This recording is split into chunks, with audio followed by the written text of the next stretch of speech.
Okay, we're all set. Thank you. Turn it off. We'll use mine. Turn it off. We'll use mine. Turn off mine. This will be. Okay, I think we have an echo. That's good.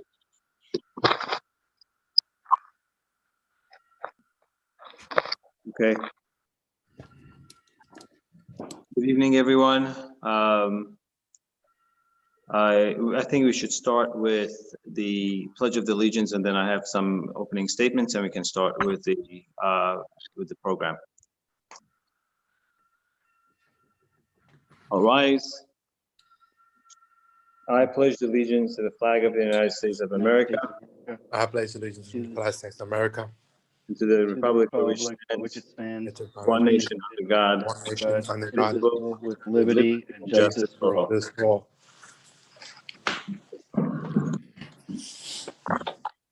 Good evening, everyone. Couple of quick things. Unfortunately, we had a fatal accident in our village last night at about 6:37 p.m. on the corner of Nirvana and Middle Neck Road.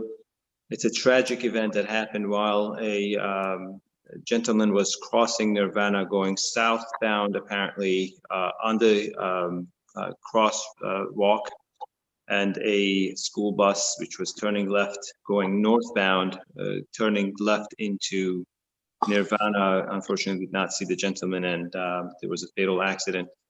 We are all saddened by it. We have to take certain lessons when these things happen to try to hopefully prevent such tragedies from occurring again. I am urging, and I'm going to try to put it out there as on Facebook and on the village websites. We do have many walkers. People walk at night. They either walk their dog or they go for a walk, and to get some fresh air. Unfortunately, now that the nights are beginning earlier and it's getting darker much earlier than it used to, we are at the mercy of the drivers and their vision. I'm urging everyone to wear reflective clothing or reflecting belts or anything that is going to actually show at night, and also try to wear clothing that are lighter and not dark clothing, even though most clothing during winter time becomes dark. I don't know if there's anything we can do as far as the village to have some maybe some kind of a material out there, or suggest a material that people can wear, but that's something that we really need to do. As far as the number of the COVID, we did have a significant number last week. These numbers came down slightly, and there may be a rise again based on my last study. I'm sorry, based on the last numbers that I read from the 16th of November, we are at about 3.8 percentile, which is sort of acceptable. Unfortunately, with the new numbers, we used to be running around 1% or less in Nassau County. Now we have the numbers have gone up. Some places as far as 12%, but that's not acceptable. We're not really trying to compete with anyone as far as the numbers. To get the highest number, our competition are with areas that have lower than 1%. So I'm urging everyone to please stay away from large gatherings indoor. Please do not go to weddings and parties that are allowed by law in New Jersey. These are super spreaders, as I have mentioned many times, in order to keep our community safe, even though they are allowed. And again, I want to reiterate the fact that these events are allowed by New Jersey laws. Of course, they should be wearing a mask. I'm not sure if they are wearing a mask, but the numbers are allowed. But still, these parties should not happen during the pandemic. We are risking closure of schools. I heard from the governor that he's not interested to close the schools, and I'm hoping he won't. But unfortunately now our restaurants have to close right at 10 o'clock to decrease the spread. So we are already affecting our businesses again by our reckless behaviors. I'm asking everyone to please heed the advice and do not gather. As far as the Thanksgiving goes, that's coming up soon. Again, the recommendation is my recommendation is for people to stay with their nuclear family. The recommendation of the state is not more than 10 people gathering together. Again, please try to stay safe, wear your masks when you cannot social distance, and stay away from large gatherings, even if you're wearing a mask. And I want to say that again, even if you're wearing a mask and you go to a gathering that most people aren't, or there are 2 or 3 people that aren't, and they're in close proximity, you are exposed, you are considered exposed, and you can become a carrier, either asymptomatic or symptomatic. So the masks that we wear, the surgical masks that we wear, the cloth masks that we put on, or the bandanas, are not protective for the person who's wearing it. It may decrease it slightly, but it's not really protective. It is protecting others. So we are going to wear our mask to decrease the spread of the virus. But if we go to an environment that there are people not wearing their masks, we are exposing ourselves. So let's not fool ourselves and say, I have my mask on, so I'm protected. No, you're not. So please keep these in your mind and stay away from these large gatherings. If the board has anything to say as far as these 2 items that I mentioned, I would like to hear. Otherwise, we can start with the agenda. No, you said it. Abraham or Brian? So anyway, the first item on the agenda is the Building Department October 2020 report, as you could see it on your screen. Mr. Haramis? Yes, so the building department collected in fees $35,830.50. We approved 36 permits. There are no pending applications at this moment. We issued 7 certificates of either completion or C of O's. There were 189 inspections performed by the inspectors. We had 29 complaints that were all addressed. We issued 17 notices of violation, and we issued 1 summons. And on Respectfully your, submitted. this is the history of the building department monthly fees collected fiscal year to date.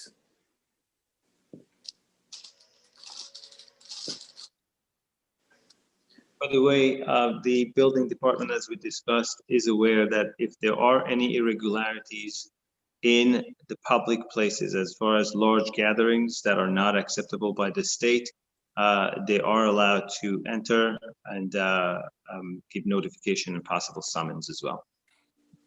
Okay. So noted. The next item on the agenda is the Department of Public Work October 2020 report. Mr. Massaro? I don't have anything new to add. Everything's in the reports. You hear me? Yes. Okay. The next item is just a short report from the clerk's office. The court server, that was the final leg of upgrading our servers, the 3 servers that we had in the village hall. The upgrade is done, even though here it says it's in progress. I'm just waiting for the final report from our IT service department. All the 3 servers that we had, the old ones have been, they are decommissioned. Everything is moved into a brand new server. And I'm just waiting for a final word from the IT to make sure everything went smooth. The other report is the Amnesty Program 2020. Out of the 1,100 tickets that were eligible for the 2020 Amnesty Program, 52% have been paid. There were 2 groups, if the mayor and board remember, there was one group that had 50% reductions. These were the tickets that were issued prior to February of 2020. Out of that group, a third has been paid, and the other group, which was the fines were reduced to the basic fines, and there was no penalty added, 97% of that group is paid. So in total, when we take the number of the tickets, more than 50% of those has been paid. I just want to remind the public that the program runs through the end of this month, and I would urge anyone with the tickets to take advantage of the program while it's still available. Once the program runs out, the tickets will go back to the amount that it was plus interest and penalties. The next item on the agenda is a hearing to amend section A583 of the Village Code regarding the payments and certain fees. Mayor, you may wish to have a trustee make a motion to open up the public hearing. So moved. Moved, and is there a second? I'll second. Seconded by trustee Mendelson. Any discussion on that motion? Hearing none. All those in favor signify by saying aye. Aye. Aye. Any opposed? Any abstentions? Mayor, the public hearing is open on a proposed local law regarding the enactment and payment of certain fees. The local law is before you, and it essentially makes several minor changes. It provides that the permit to install a fence, instead of it being based on a measurement of the length of the fence, that being $100 for the first 65 feet and $20 for each additional 25 feet or fraction thereof, it is now just a flat fee of $150 if this local law is to be adopted.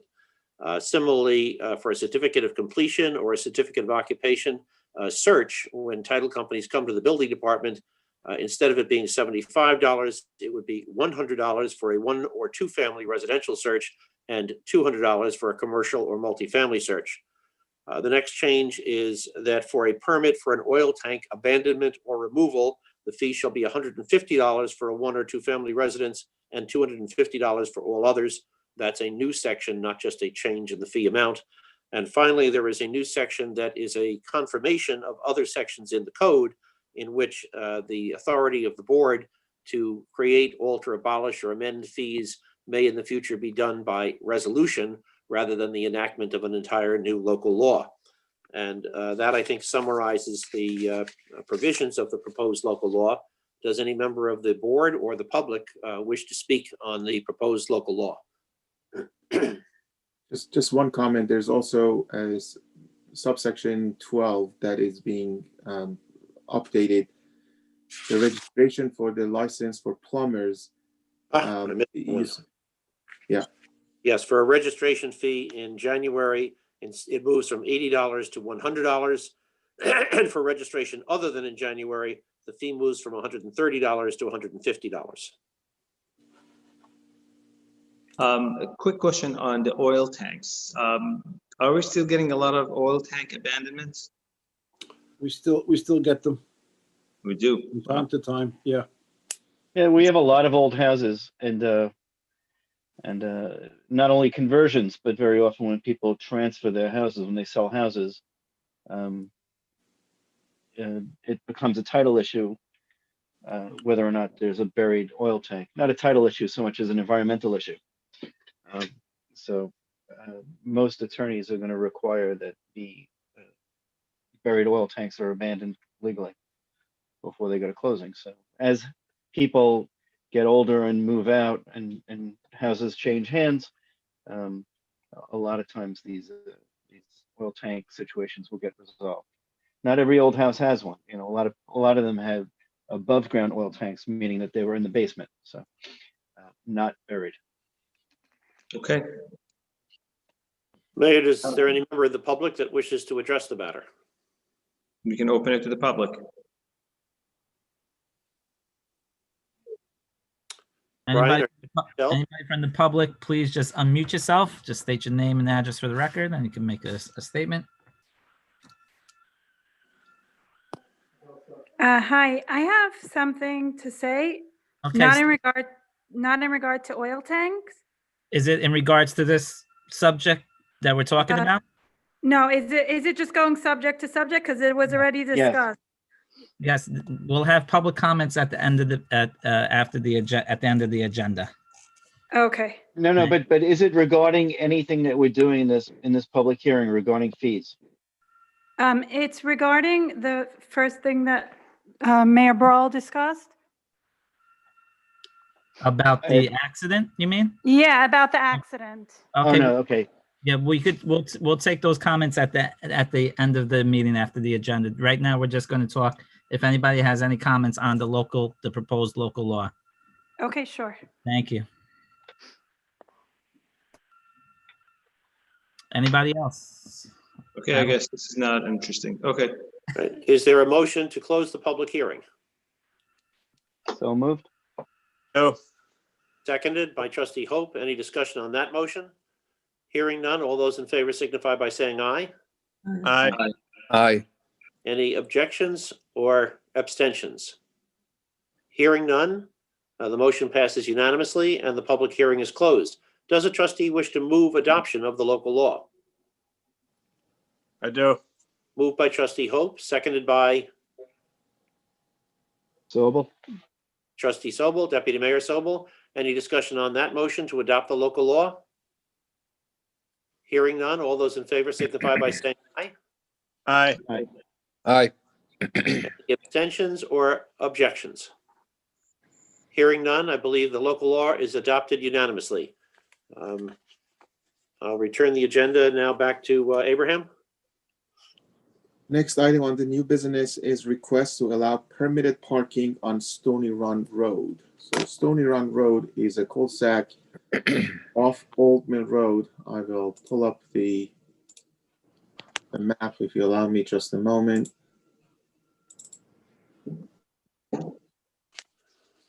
This is a Stony Run Road right off Old Mill Road. As you could see, to the west of the Stony Run, it's a Great Neck Synagogue, and across the street is a Tempel Batel, as well as a little further west, we have Temple Israel of Great Neck as well.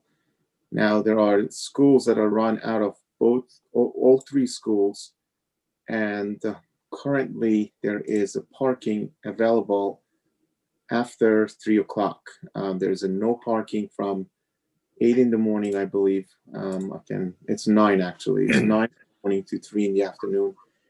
One of the residents who is just moved in, they are requesting that some of the residents would be allowed to obtain permit from the village.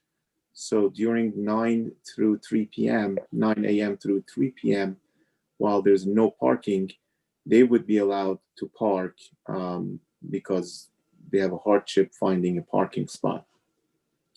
I believe the resident is on the meeting. If they would like to talk, you could unmute yourself, and if you would like to talk. Hello, everybody, mayor, members.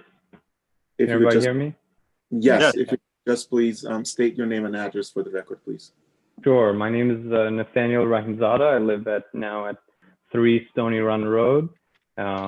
My family, my wife's family, has lived in Great Neck for a very long time. Lived here my whole life, and it's a wonderful community. Thank you for giving me the opportunity to speak. I just wanted to mention regarding this, for the past year or so that we've been living in the home, we've had family come over, and we've had, family as babysitters, service people come to the home many times during the daytime between the 9 a.m. to 3 p.m. slot, and they were not able to park on the street.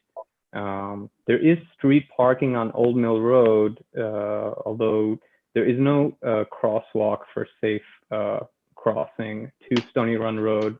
There's no sidewalk on Stony Run Road. For these reasons alone, really, I'm requesting some consideration for some other option for the homeowners of the street.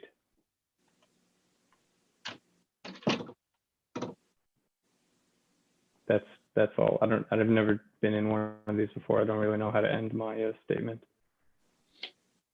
Louis, do you know any of the history as to the no parking on Stony Run? Not officially. I've heard things, but No, not you. I'm sorry. I'm sorry. Oh, sorry. Yep. Louis, Like Louis that, Massaro? probably been like that for probably 30 something years. And if So you it's start, part of it's permits part of the it's there's other areas that people ask me all the time for the same thing. I just had somebody ask me from Van Nostrand this week, that can change down. Once you start doing that, you're opening yourself to everything, because all those signs around the whole school are all consistent. I mean, can I respond? Sure. I mean, again, there's no sidewalk on the road. There's no crosswalk into the road for, our parents are not young to cross into the road. I don't see why the homeowners cannot be given some kind of a permit or a sticker, or have their license plates be submitted into some kind of a system where, when checked electronically, I mean, these things can be automated. I don't see why. I understand it's been like this for a very long time, but with newer technologies, I'm sure that it can be easier now to streamline something like this. I mean, So let me, sir, with all due respect, when you bought the house, the signs were there. Louis, I want Peter to opine on, there's some legal issues, obviously. There are certain things that the board can do, and there are certain things that the board cannot do. And what the board can do is to just allow parking on that street. I don't think the board is allowed to allow parking for some and not others. I would like for Peter to clarify that. And the issue is, if we do allow it for everybody, I think you guys are going to really get hit hard by a lot of people parking in your street, and you may not even get your own parking. So this is not the first time these questions have come to our board. Other people have the same concerns, and we try to address it. Unless Peter knows something about this street that is different than the other ones that we've discussed, it's going to be, I think, the allowing such a thing to happen is probably going to affect you more negatively than not. So if Peter can address that, I appreciate it. Mayor, I did a little research on this, and broadly speaking, a village street is deemed to be a public highway, and the public highway is open to the public. That is literally the full public, and cannot be restricted in its use merely to residents of the village or to particular homeowners.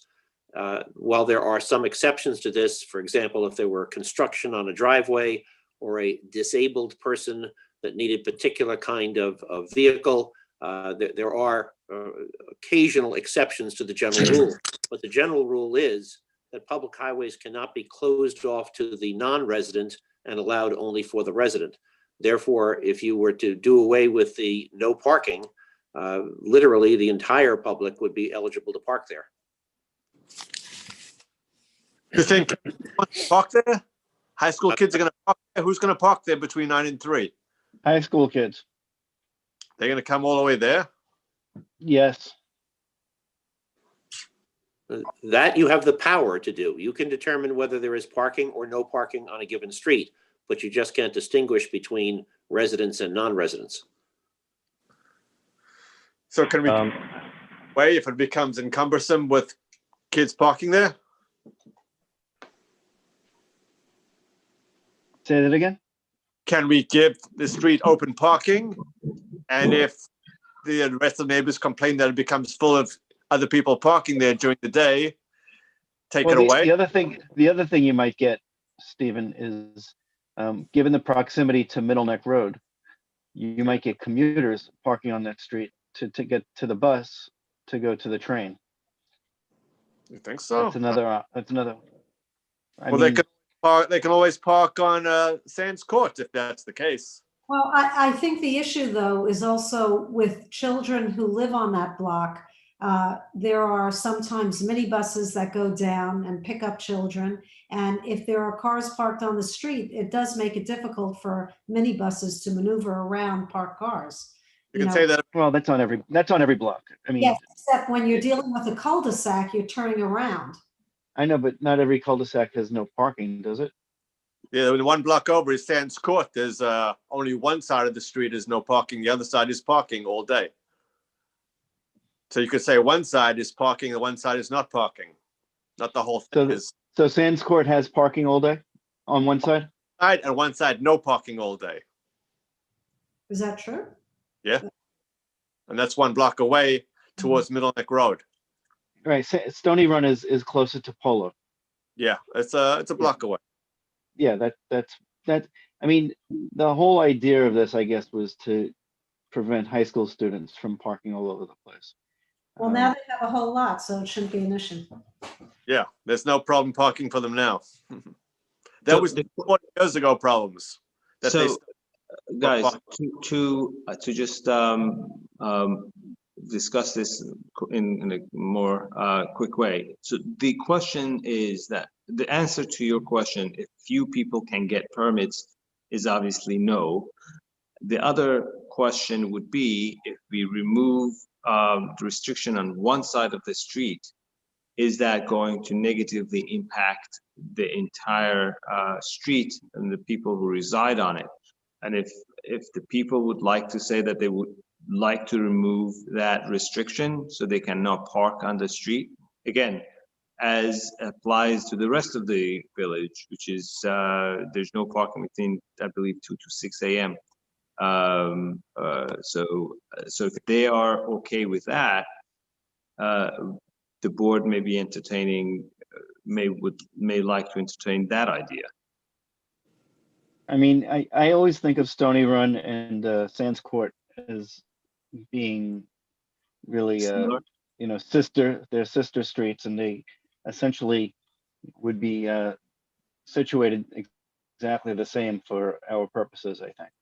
Well, So- Are they the same width? They have the same width. Well, that's the whole thing. That's the whole thing. We need to determine the width and make sure that it would be safe. But if we're going to do it, I would do it on one side and subject to the dimensions of the street, et cetera, et cetera. Louis, do you know if they're the same size?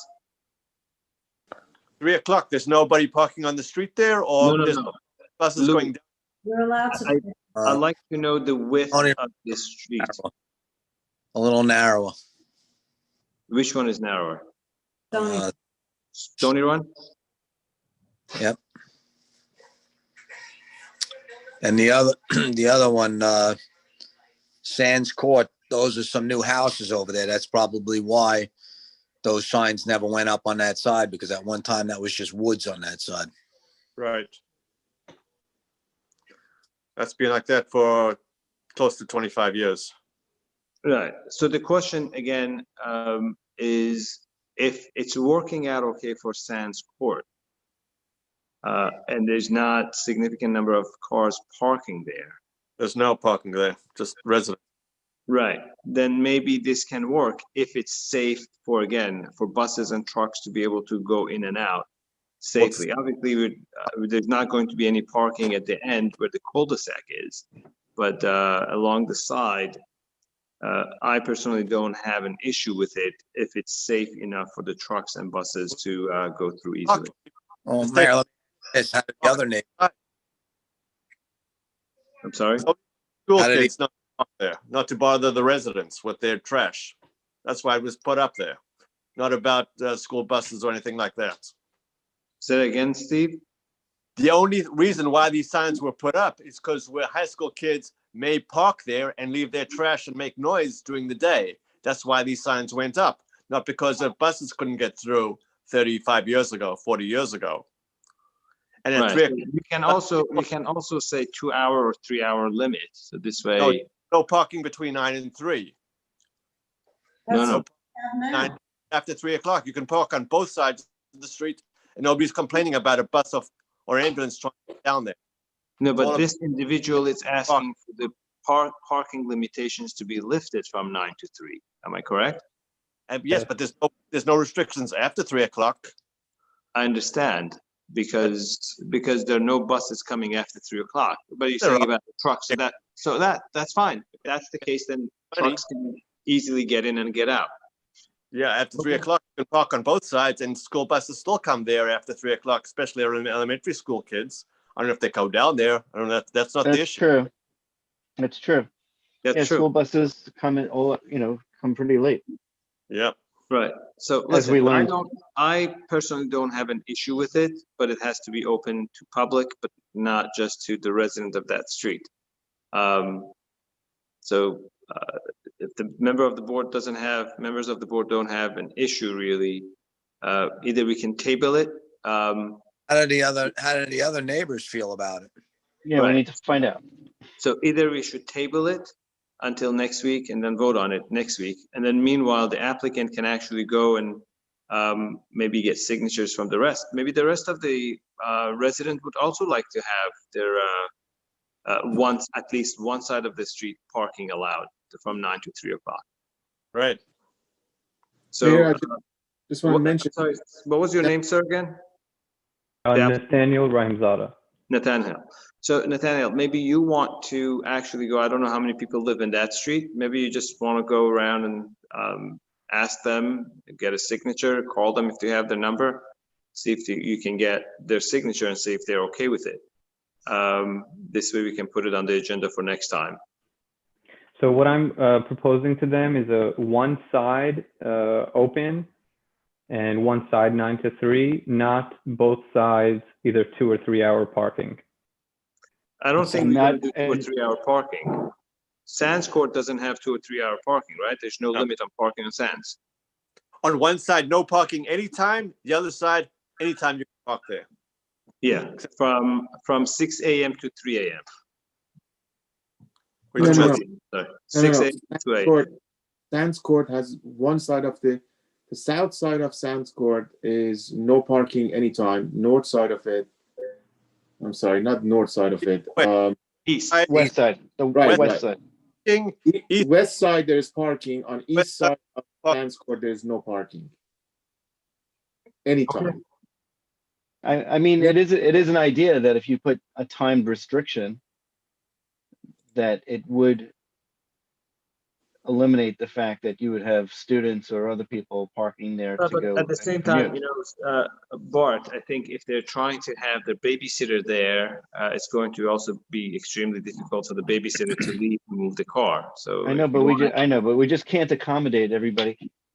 No, listen, You know, if we don't believe that the high school kids are going to park there, and if the people in that street are willing to have one side relinquish the parking restrictions, I personally don't have I don't have any loss with doing it that way. If the people in that cul-de-sac are going to be happier, hey. All right, I have one more question for the applicant.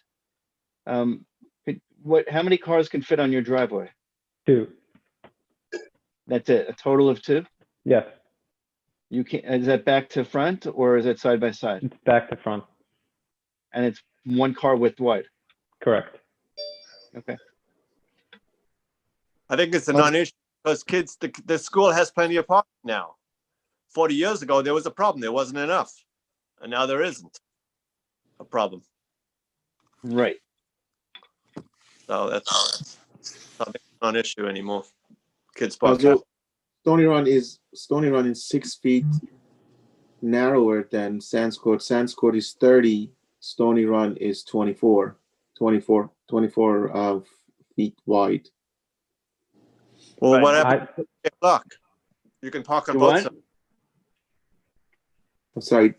If that's the case, we should block off one side all the time.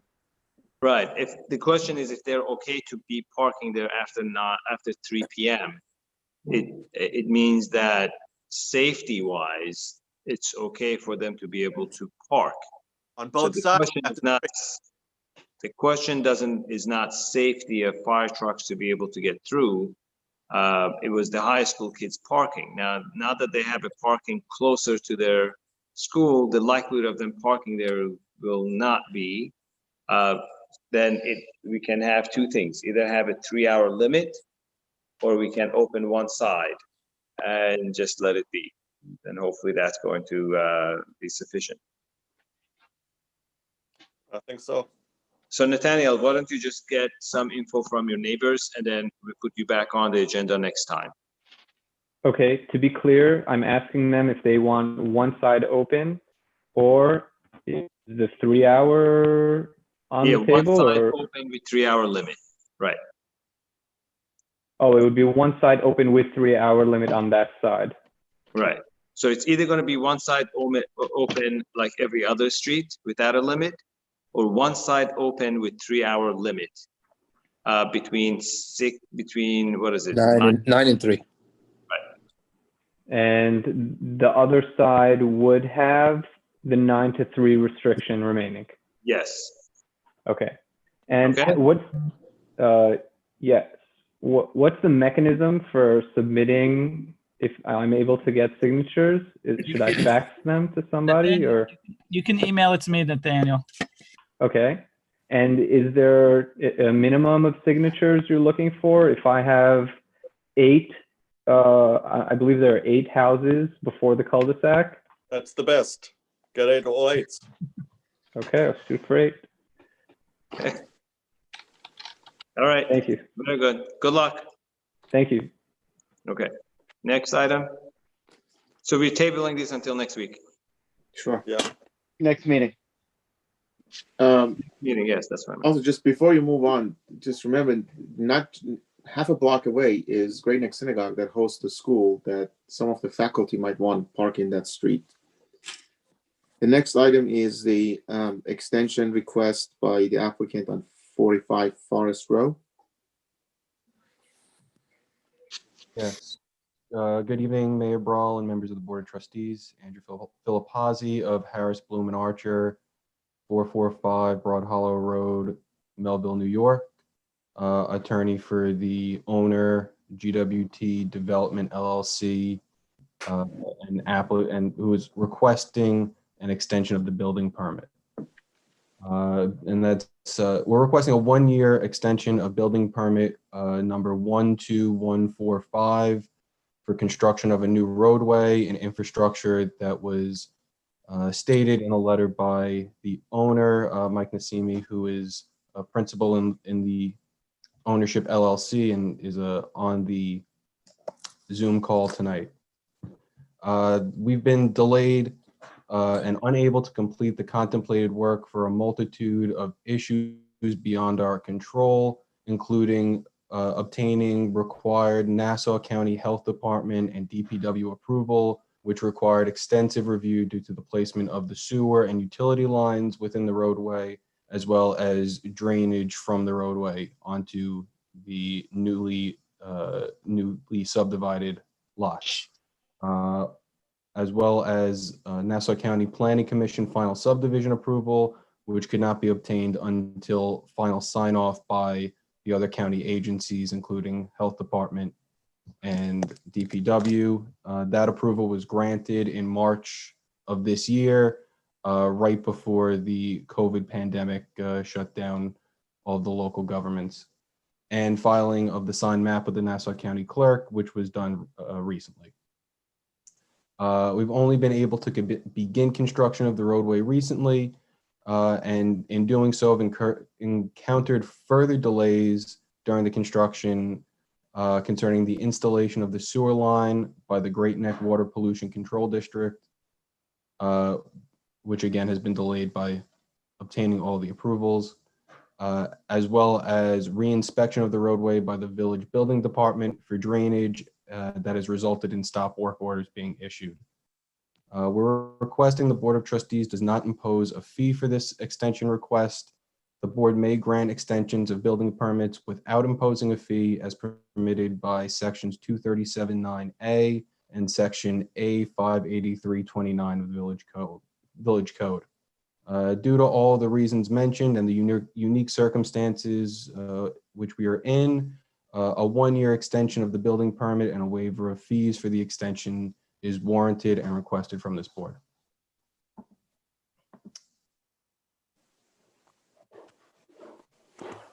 That is all I have. Mr. Nasimi, if you have anything else you would like to add? No, you said everything correctly. Thank you.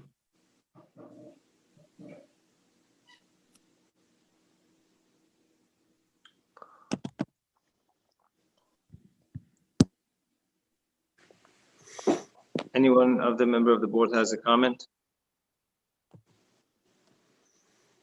Peter, what has been the, I would like for you to explain to the board the practice of the board in past in situations like this?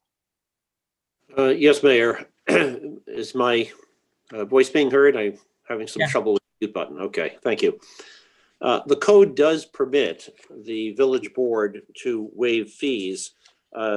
Appendix 583-29 authorizes the village to waive fee caused in whole or in part because of an error, miscommunication, or misunderstanding by or between the village and the applicant.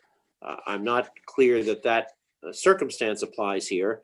A second section, 237-9, authorizes an extension of the permits. Initially, they're good for 1 year, then the building inspector on his or her own can allow one or more reasonable extensions. But then ultimately, once those permit extensions have expired, the Board of Trustees, upon application, additional time may be granted by the board in its sole discretion. And then it reads, based upon a showing of good cause for the delay, close quote. The difficulty, of course, for the village is that inevitably many projects of this type are delayed. And the fee structure for the village contemplates not only that there's costs involved in accepting the initial application, but ongoing. And there is a certain amount of building department work even for an extension. And there is a certain amount of precedent that is granted when the board makes a determination on a case-by-case basis. Mr. Haramis, do you have anything that you would like to throw in terms of the practice of your department on these extensions? So it is my knowledge that when the permit was originally taken out, it was taken out under a previous superintendent, Bob Barback, and a fee was paid. It was good for 1 year. After that year, there was a new superintendent, Len Barron, who extended the permit for another year at no fee. And that has since expired. And now I come along and it's now in my lap. That's where we're at. All right, have you been able to determine from your records whether these extensions are commonly granted with or without fee? So like I said, there was one extension granted by the previous superintendent for a year. It is no longer in my hands and now goes to the mayor and the board. And if it, well, there can be a fee, usually when the permit expires after 1 year, if you renew it, it's half the permit fee. We're beyond that now. So it would be up to the discretion of the mayor and the board. So the original permit was taken out in 2017. It expired in 2018. Yes, sir. From 2018 to 2019, there was no fee that was incurred, correct? Yes, sir. What happened from 2019 to 2020? My understanding is there's no permit currently in place. So that's another year. And then from now we're getting it permit from 2020 to 2021, correct? Yeah, so from 19 to 20 would have been another year. And now from July 7th of 20 to July 7th of 21 would be the new year. Okay.